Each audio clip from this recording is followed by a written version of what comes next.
A rapid knock echoed through the door in the middle of a Sunday morning, loud enough to make the wooden spoon resting against the side of the pot tremble slightly. Inside a small apartment in Manhattan's Little Italy in 1923, a pot of tomato sauce was still simmering on an old gas stove. Orange-red steam fogged the window, overlooking the alley behind the building. The aroma of garlic fried in pork fat mingled with crushed tomatoes and a little wine left over from the previous week, drifting into every corner of the room. On a hook near the window, several lengths of salted pork hung drying from pieces of string. Beside the sink sat a homemade wheel of cheese wrapped in white cloth that had yellowed with age. $3 in fines, and she still went back to stirring the sauce. The inspector stepped inside, glanced around the cramped kitchen, and scribbled a few notes onto the paper he carried with him. The fine was $3. That amount was enough to buy several pounds of flour, a few cans of tomatoes, dried beans, and some inexpensive cuts of meat to feed an entire family for many days. Yet after the door closed, the older woman simply pulled a cloth across the edge of the table, turned the flame down a little lower, and continued stirring the sauce. The movement was so calm that it seemed as though nothing had happened at all. To her, what was simmering on the stove was the familiar rhythm of family life, the meal that brought everyone back to the same table. Many years later, while looking through old papers preserved in Little Italy neighborhoods, I came across recipes stained with olive oil, receipts for pork neck bones purchased from corner butcher shops, and even a few yellowed fine notices. They tell the story of kitchens once considered too fragrant, too crowded, and too different. At the time, pork neck bones cost about 8 cents per pound. A small piece of salted pork fat sold for around 5 cents. By the 1950s, a Sunday sauce large enough to feed an entire family could still be made for about $2 or $3 using canned tomatoes, stale bread, and cuts of meat that few people paid attention to. During that same period, a piece of cotechino sausage from a neighborhood butcher shop cost around 40 to 50 cents. Today, that same dish may appear on a restaurant menu for more than $20. In this story, there will be dishes whose aromas fill the entire apartment hallways for hours. There will be foods hung up to dry, while time quietly does its work. There will be recipes born from the crowded conditions of immigrant apartments. And there will be one Sunday dish that was once viewed with deep suspicion before eventually becoming a source of pride in Italian cuisine. If you enjoy stories in which every recipe carries traces of the people and the era that created it, stay with me. Before these foods were called tradition, they were simply the way a grandmother tried to feed an entire family with a few coins, a small stove, and a great deal of patience. The red sauce pot and the cheap bones. In 1952, in a rented apartment near Arthur Avenue in the Bronx, Sunday began very early. Outside the window, the sky still carried the pale gray color of a morning that had not fully awakened. In the kitchen, the pot lid rattled softly with each burst of steam. The window glass was coated with a thin layer of fog. The aroma of tomatoes, garlic, and olive oil drifted into the coats hanging by the door, as if trying to keep everyone inside a little longer. Whenever I opened the old recipe box, I recognized the Sunday sauce card immediately. The paper is softer than the others because it has been handled so many times. On the back, someone wrote a short note in pencil: "Start sauce before church." It is a reminder about life more than it is a cooking instruction. First comes recipe number 20, Sunday sauce with pork neck bones. A bone is seared until the meat around the edges turns deep brown before being dropped into a pot of slowly simmering tomatoes. In 1940, pork neck bones in many butcher shops serving working-class neighborhoods cost only about 8 cents per pound. They were inexpensive, but the women in immigrant families understood their value well. For 4 to 6 hours, They stirred the bottom of the pot with wooden spoons darkened by years of use, skimmed the fat from the surface, and tested the sauce with pieces of bread. Gradually, the entire apartment measured time by that aroma. When the scent of tomatoes reached the hallway, everyone knew lunch was drawing near.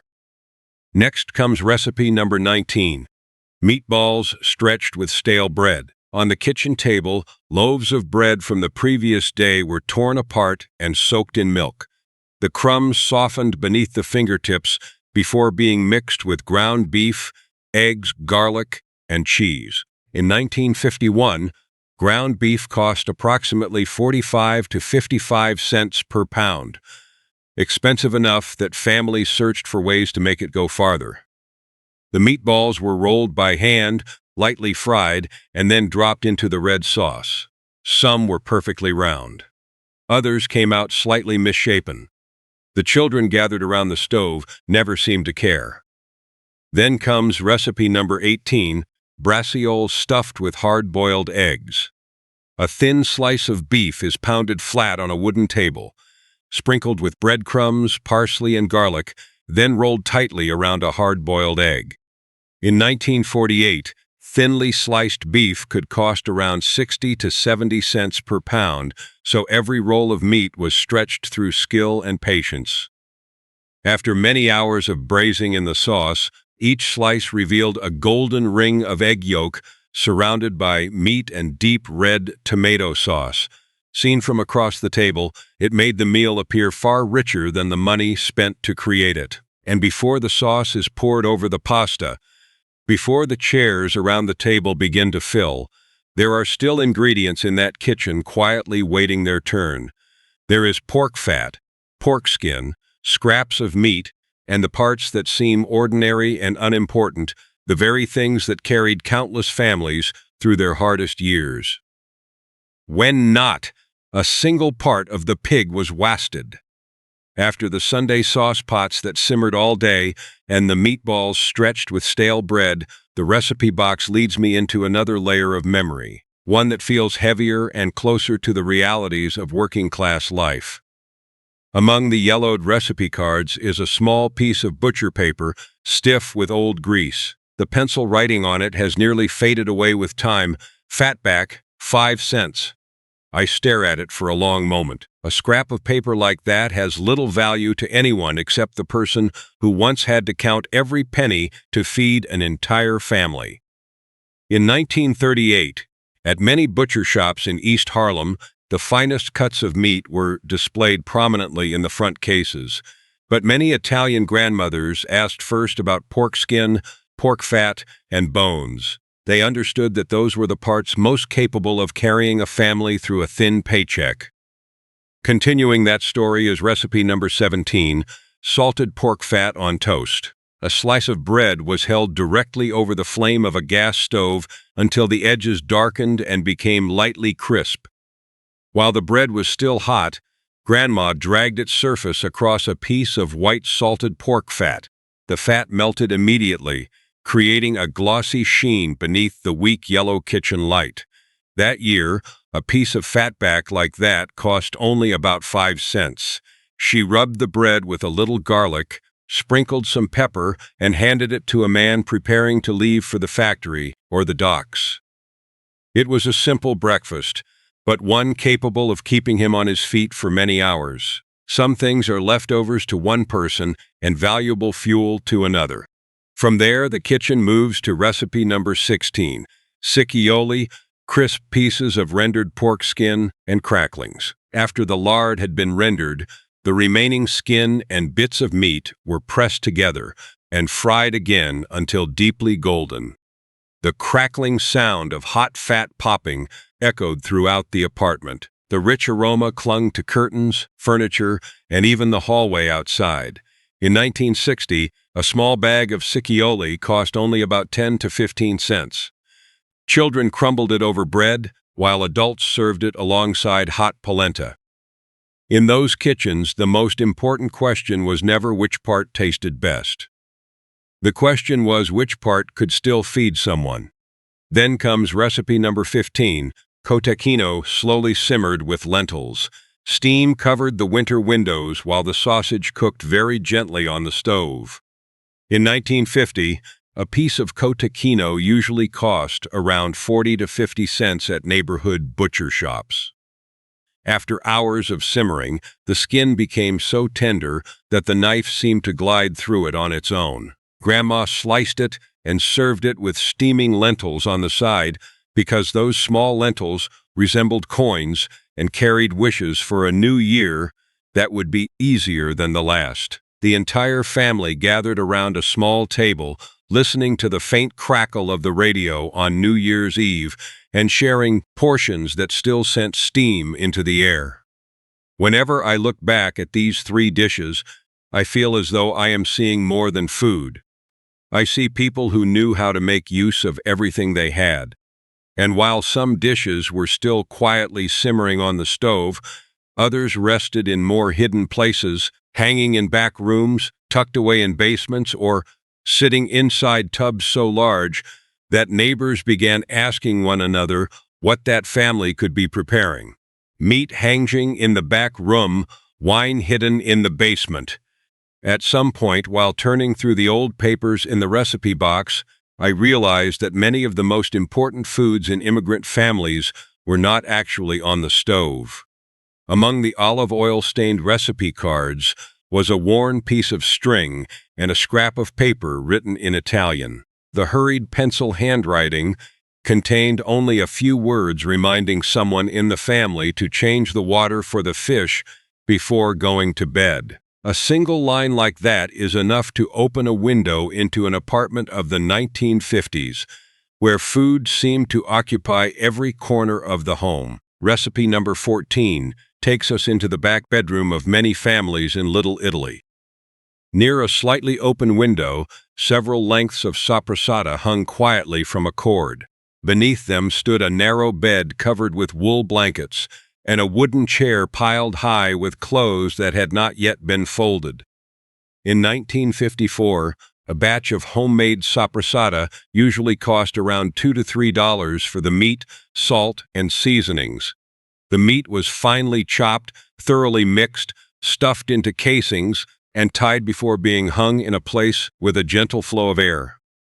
People watched the color carefully, touched the outer casing, and trusted the experience passed down through generations. To outsiders, those sausages hanging in the middle of a room seemed strange. To the family living there, they were a piece of home carried across the ocean. From that small room, the story moves down to recipe number 13, basement wine during Prohibition. In 1925, a crate of California grapes cost about $1.50 to $2.50.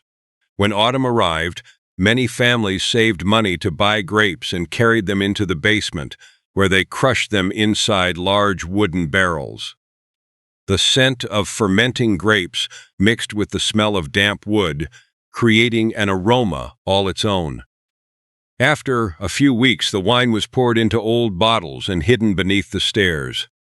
It was their way of preserving a piece of the family meals they remembered from the old country. Then comes recipe number 12, bacala soaked for 3 days. A hard slab of salted cod rested in a deep basin beside the sink. In 1955, bacala typically cost about 25 to 35 cents per pound in Italian markets. Over several days, the water was changed again and again until the fish gradually softened. On Christmas Eve, it was cooked with tomatoes and olive oil before being brought to the table. Many children once wrinkled their noses at that salty ocean smell, yet as adults, it was often that very aroma that carried them back to kitchens that had long since disappeared. And then there were the dishes that could no longer be hidden in a back room or a basement. The moment they began to simmer, their aromas spilled into the hallway, drifted down the stairwell, and announced to the entire apartment building that an Italian kitchen had come to life. The smell of tripe in the apartment hallway. In 1950, throughout many working-class apartment buildings in the Bronx and South Philadelphia, people often recognized one another by the smell of food before they ever saw a face. All it took was climbing a few steps of an old wooden staircase to know which apartment was simmering tomatoes, which one had just fried garlic, and which one was preparing tripe.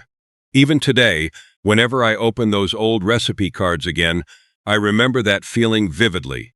A long hallway, dim yellow lights, the sound of a radio drifting through half-closed doors, and the aromas of food weaving together like an invisible blanket covering the entire building. Recipe number 11 is tomato and mint tripe soup. The soup usually began in the late afternoon when many people had just returned from a long day of work. The tripe was cleaned, cut into pieces, and simmered for hours with tomatoes, onions, celery, and garlic. In 1950, enough tripe for a large pot cost only about 30 to 45 cents. As the dish neared completion, a few mint leaves were added at the very end. Their fragrance blended with the rising steam and drifted out beyond the apartment door. Some children could reach the end of the hallway and immediately know what their mother was cooking that evening. Years later, the memory that remains is sometimes nothing more than a scent that once clung to a childhood coat or a head of hair. From that soup pot, the kitchen moves to recipe number 10. Trippa alla Romana. Tender strips of tripe are stirred through a deep red tomato sauce simmering gently on the stove. When pecorino romano is sprinkled over the top, the room immediately fills with the rich aroma of salty, aged cheese. In 1949, a trip in many Italian neighborhoods cost only about 15 to 25 cents per pound. It was inexpensive, yet after hours of slow cooking, it became a dinner large enough to gather an entire family around the table. For many immigrants, this dish carried more memories of Rome than any postcard ever could. Then comes recipe number 9, bread with olive oil, raw garlic, and salt. A slice of bread is toasted until crisp, rubbed firmly with half a clove of garlic, and drizzled with olive oil while still hot. In 1953, a serving like this cost only about 2 to 3 cents. Children often stood beside the table, eating while waiting for dinner to be served. The smell of garlic followed them to school the next morning, sometimes making them feel embarrassed. Yet when they grew older, that very aroma became the key that unlocked some of their oldest family memories. Some foods announced to an entire hallway that a kitchen was alive and busy. And then other foods made people uneasy for a different reason, because they were made from fresh milk, nearly raw eggs, or ingredients that could make someone hesitate before taking even the first bite. Things that weren't fully cooked, but that Grandma trusted more than the supermarket. In the old recipe box, there is one card that time has nearly erased by half. One corner of the paper has hardened from a splash of dried milk many years ago. On the back, only a few hastily written pencil words remain. Milk is warm, not boiling. Every time I see that note, I think of the cramped immigrant apartments of Brooklyn and Newark in the early 1950s. In those places, knowledge was passed from one pair of eyes to another, from one pair of hands to another. People watched the surface of the milk, listened to the sound of water simmering, and felt the weight of a spoon, rather than relying on numbers printed on labels. Recipe number 8 is salted fish crudo with olive oil. On a ceramic plate chipped slightly along the rim, thin slices of fish are arranged neatly, then sprinkled with salt, squeezed with lemon, and drizzled with olive oil. 1956, a jar of salted anchovies or sardines packed in oil typically cost around 15 to 25 cents. After work, many men placed a few slices of fish on bread, poured a small glass of wine, and ate right there in a kitchen that still carried the scent of the day's labor. To them, the saltiness of the sea and the aroma of olive oil carried memories of distant coastlines more vividly than any photograph hanging on the wall. Next comes recipe number 7, zabaglione made with eggs and marsala wine. A metal bowl trembles gently over a pot of hot water while egg yolks are whisked continuously until they turn pale yellow and velvety smooth. In 1934, A serving of zabaglione cost only about 8 to 12 cents, made from a few eggs, a little sugar, and the last of the wine remaining in a small bottle. Many children were given a few spoonfuls before bedtime on cold nights. To mothers and grandmothers, it was less a dessert than something that warmed the body after a long day. Then comes recipe number 6, ricotta made in the bathroom. It sounds difficult to believe, but in 1952, when a quart of fresh milk cost only about 22 to 25 cents, many families still made cheese at home. The milk was heated, then vinegar was added to separate it into soft white curds. Because the kitchen was too small, the ricotta was poured through a cloth and hung from the shower fixture to drain. The smell of warm milk mixed with soap and steam became a unique memory for many children who grew up in those apartments. Whenever I look back at these foods, I feel they belong to a time when resourcefulness was just as important as ingredients. And in those immigrant kitchens, the most valuable thing was never an expensive meal. It was the ability to transform whatever remained into a new meal for the following day. Cold rice, stale bread, and the things poor people never threw away. Tucked between the yellowed recipe cards is a tiny scrap of paper so small that it would be easy to overlook. Written on it in pencil are only 2 words: "Save bread." I often think about the person who wrote that note. Perhaps she was standing in the cramped kitchen of a rented apartment sometime in 1947, folding up the bread left over from dinner and setting it aside for the next day. In many Italian families throughout the Bronx and South Philadelphia, food rarely reached the end of its life after a single meal. Leftover rice was kept in old enamel bowls. Bread was wrapped in cloth towels. Soup pots were covered and left on the stove until morning. From that habit came recipe number 5, arancini made from the previous day's risotto. The cooled rice was pressed together in the palms of the hands until it held its shape, wrapping around a little leftover ragu or mozzarella in the center. In 1947, each homemade arancini cost only about 4 to 6 cents. Once the rice balls were rolled in breadcrumbs and dropped into hot oil, the cheerful, sizzling sound immediately drew children into the kitchen.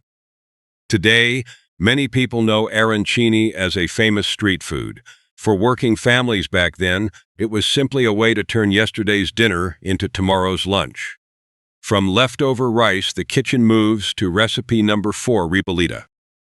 Hard bread was broken into pieces and dropped into a pot of bean soup. In 1951, an entire pot of ribollita could cost as little as 20 to 30 cents, thanks to dried beans, leftover vegetables, and stale bread. Grandma stirred it with the same wooden spoon she had used for years.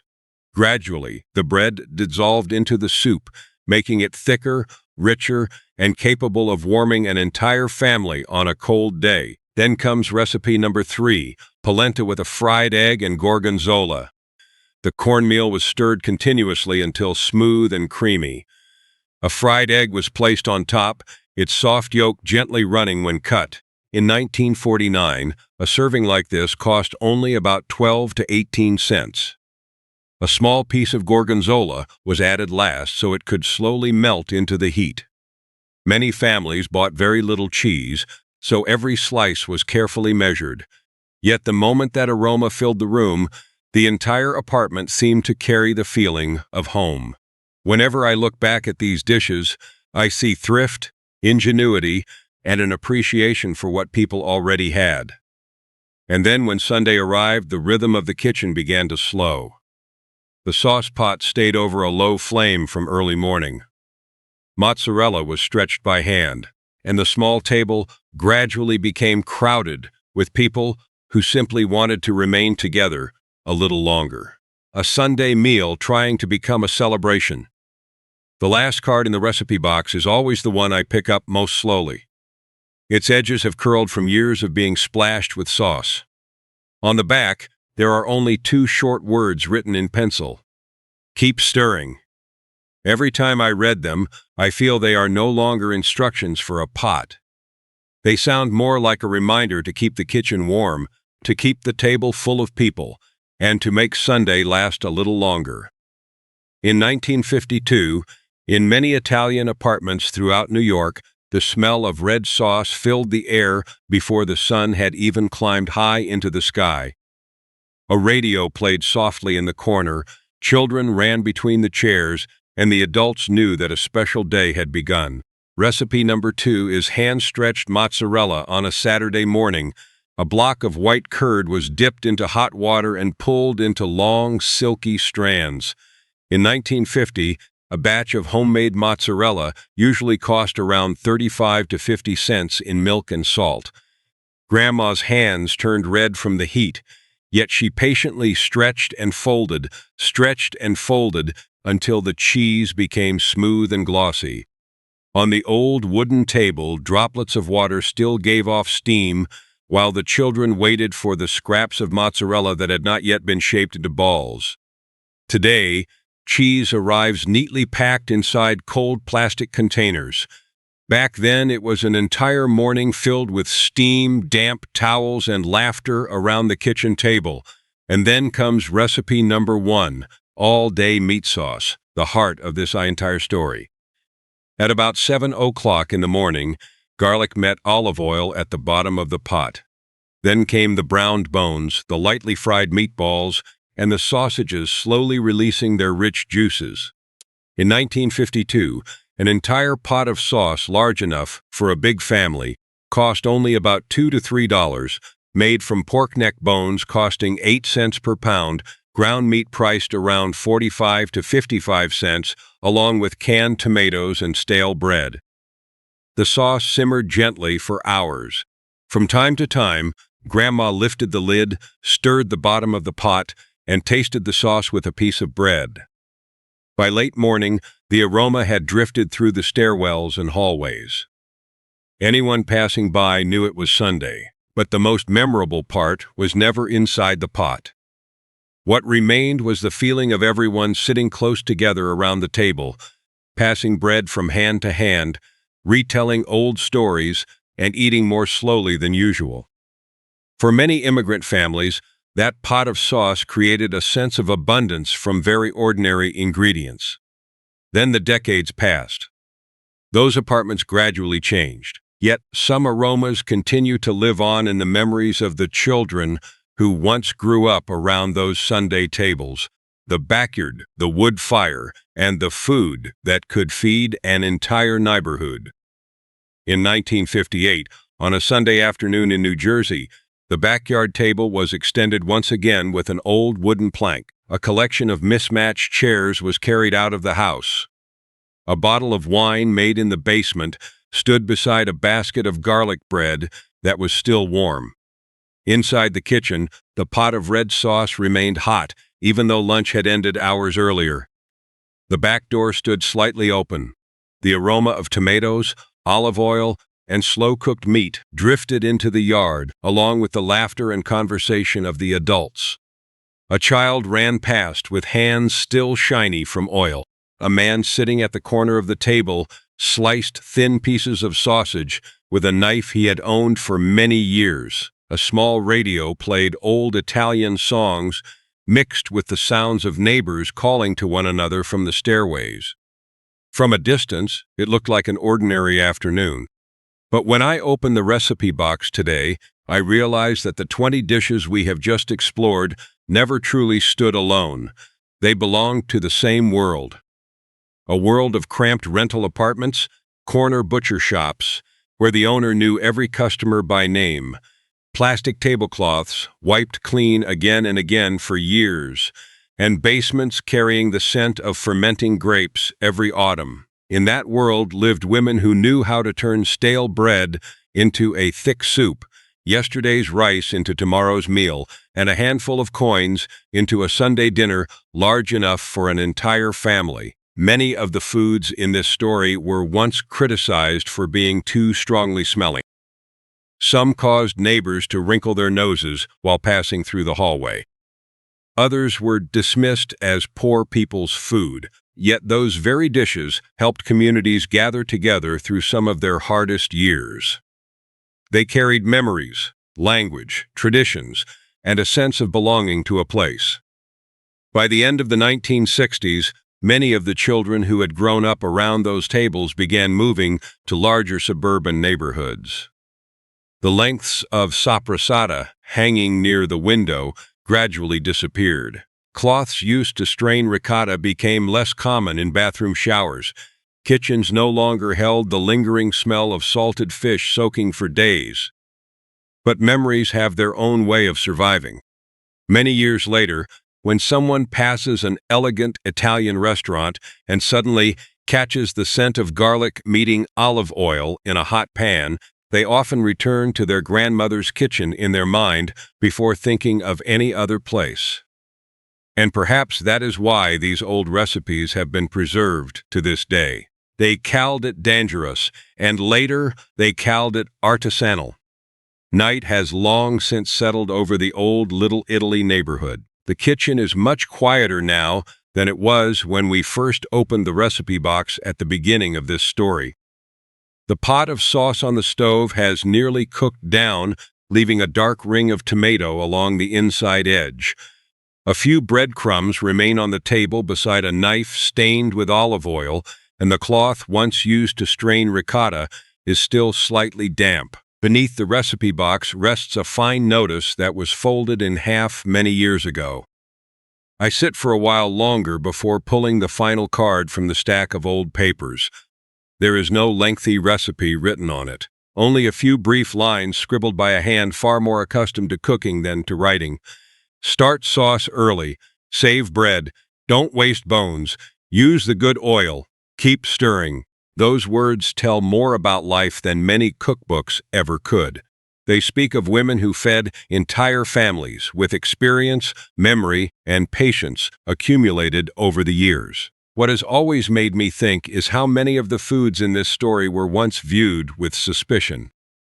The garlic was too strong, the tripe was too heavy, the salted fish seemed too unfamiliar, meat hanging in the back room puzzled outsiders. Wine made in the basement made many people uneasy. Yet as time passed, those same foods began appearing on restaurant menus under far more elegant names. Ribollita was once simply a way to save stale bread. Today, it may sell for $16 a bowl. Arancini was once yesterday's leftover rice. Today, a single one may cost $4. Cotechino was once a winter meal costing around 40 to 50 cents at the neighborhood butcher shop. Today, it may be served on a white restaurant plate for more than $20. But the most valuable thing was never the price. The most valuable thing was the pair of hands that knew how to make these foods without opening a cookbook or reading a recipe. In those immigrant apartments, food carried meaning far beyond a simple meal. It preserved a homeland inside a foreign city. It turned a few inexpensive bones into a Sunday feast. It transformed stale bread into the next day's dinner. And sometimes it was also the quiet way a grandmother told her family that everything would be all right. If your family still has a dish like that, a dish tied more closely to memory than to ingredients, share the story in the comments. Perhaps it is your grandmother's sauce, an old recipe written on a scrap of paper, or a food that outsiders once criticized for being too strong-smelling. Because some recipes disappear a second time when people stop talking about them. And the next time you see a classic Italian dish described with words like artisanal, heritage, or traditional, remember that many years ago, that same dish may have been cooked in a small apartment where a grandmother cared nothing about elegant labels. When the door closed and everyone had gone home, she simply picked up her familiar wooden spoon, looked down at the sauce gently simmering in the pot, and gave it one more stir.